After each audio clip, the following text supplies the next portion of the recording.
All right, so I want to do another video as well on my life story. It's not going to be pretty. I'm not going to wait and sit here for to get the camera or the light. This year and going into 2024, it's all about action. So I'm starting now. I was born in 1990 on July 6th in Silver Spring, Maryland, Montgomery County, Maryland, right outside of DC.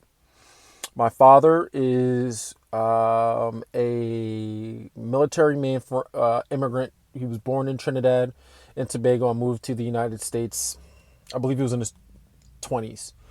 My mother is a military brat who was born in South Carolina and traveled all across the world and settled in Delaware.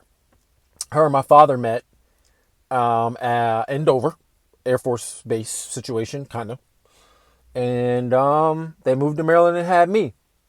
My earliest memories of life, I remember how happy I was my mom and dad were together. I can specifically remember being probably like 3 or 4, and I was getting picked up from daycare, and I got home and my mom and my dad were there. And I remember how cognizant of how I was, of how I felt whole. But that's the only time I remember that. My parents divorced, and I remember the fight that led to their divorce. My parents divorced when I was 3. No, I wasn't fucking 3, man. I was 5, probably. I was probably 4 or 5. Yeah. I have a younger brother named, at this time, I have 3 younger brothers, but at the time, I just had my pure biological brother. And I don't play stepbrothers. My brothers who I have now are my biological brothers too, but we have different dads. So me and him, I was very protective of him, I just remember the fight that my parents had right before their divorce, and it was traumatic. They got into 2 big fights. One time he slammed the door and hit her toe. I remember that. And then another time they were fighting over a purse and money flew out everywhere, like change flew out everywhere. And I remember as a kid thinking like this isn't right. This isn't right. Something's not right here. So they divorced, and I remember the divorce. It changed me. It made me kind of like scared of everything. I was a very scary child. I was scared of my own shadow as a child. So once the divorce happened, I remember prior to the divorce, we lived in a home. Like we lived in a home, and I loved that. But then I remember after the divorce, we moved into a townhouse. Me, my younger brother, and my mom. Come to find out later, I know that the guy who was the landlord of that house did like my mom, and when my soon-to-be stepfather showed up in the picture, we pretty much were kicked up out of there. Up until this point, my life was pretty normal. My life was pretty normal up until that point. Then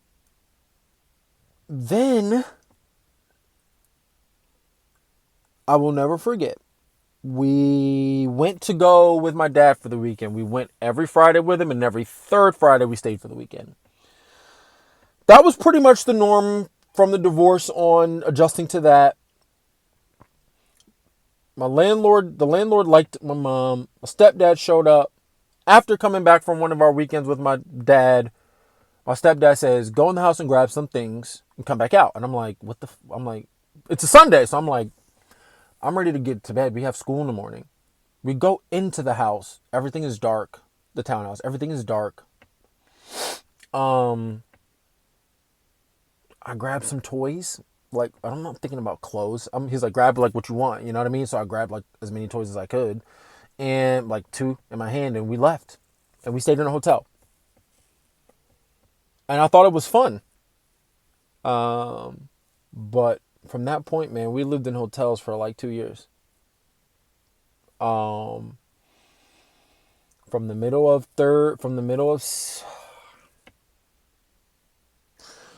the like the summer, no, from like the end of second grade till about the beginning ish of 5th grade, 4th grade, to like the beginning of 4th grade, we pretty much stayed in and out of hotels, various hotels. Also, while we were doing this, my stepfather started a church. Him and my mother met at church. After my father and mother divorced, my mom got real heavy in the church. She got born again, right? So we started going to different churches, and I remember that, and then we landed on this particular church. I won't say the name, doesn't matter at this point. And that's where she met my stepfather. And what I will remember,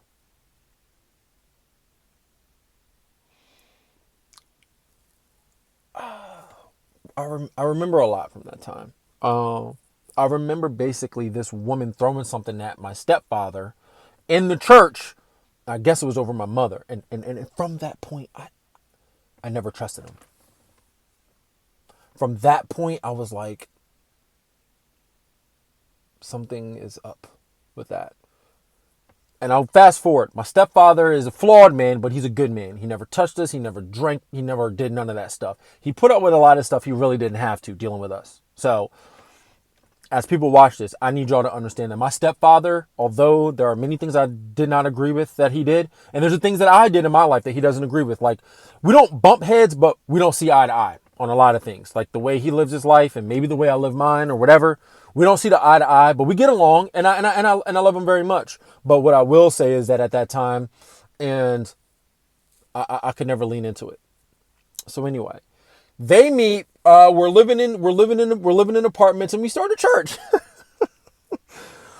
Actually, the church was started when we were still living in the townhouse. So I basically became a preacher's kid, and I basically helped my father build a congregation at 7 or 8 years old. And that was extremely tough on me. I grew up very, very quickly. So we're living in hotels, we're bouncing around, and I remember we got an apartment. So we moved into the apartments, and the apartment complex wasn't necessarily ghetto or anything, but it was an apartment complex. It's just like a lot of people. I learned a lot there. This might have been 1999. I remember it very vividly. And I remember thinking I don't like living in an apartment. I remember that. Then we finally got a house, probably about the next year. Not a house, we rented it.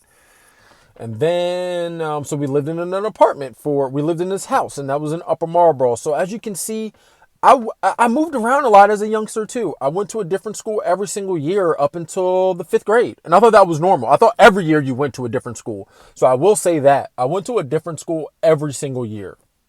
I think that had a lot to do with my anxieties and traumas and stuff like that. So we moved into this house by the year 2000. I'm 10 years old, and we moved into this house. It's a 4-bedroom, like 2,100 square foot, 2,200 square foot home with a full basement. Awesome house. We didn't own it, and I remember specifically asking my stepdad, "Hey, do we own this, or do we rent it?" And he flipped out on me, and I'll never forget that either. He was like, "You don't ask me no questions like that. You mind your business. You got a house." And now that I'm older, I understand why he reacted that way. But I also resented him for that response. I resented him for responding that way. I resented him for being angry at me for asking, "Are we going to be homeless anymore?" But now I understand why he was angry. But I still, even to this day, believe that his communication skills could be better. And that with that or whatever. Throughout this time, I'm needing my dad. For all the things that I can say about my stepdad who was there, my father, I let him get away with a lot. My father was not there for me. He wasn't there for me to show me how to shave, how to drive, and let him tell it it's my fault. Y'all didn't call us and stuff like that, and I resent him a lot for that. But my father gets a lot of me and my family now because I want to have a relationship with him. We'll analyze that some more later, I guess. So we get into this house. I'm at the age of 10. We're there for 2 school years. So things are feeling a little normal-ish. The neighborhood is cool, whatever. I'm getting along with people. What I will like to preface is that the area that I'm in at this time is an all-black area. Even though I'm moving around a lot, Prince George's County, Maryland is a black area, or at least it was back then. And it was all black, which leads me to part 2 of my story. Moving to Delaware at the age of 11, one day before 9/11. We're going to get into that next part.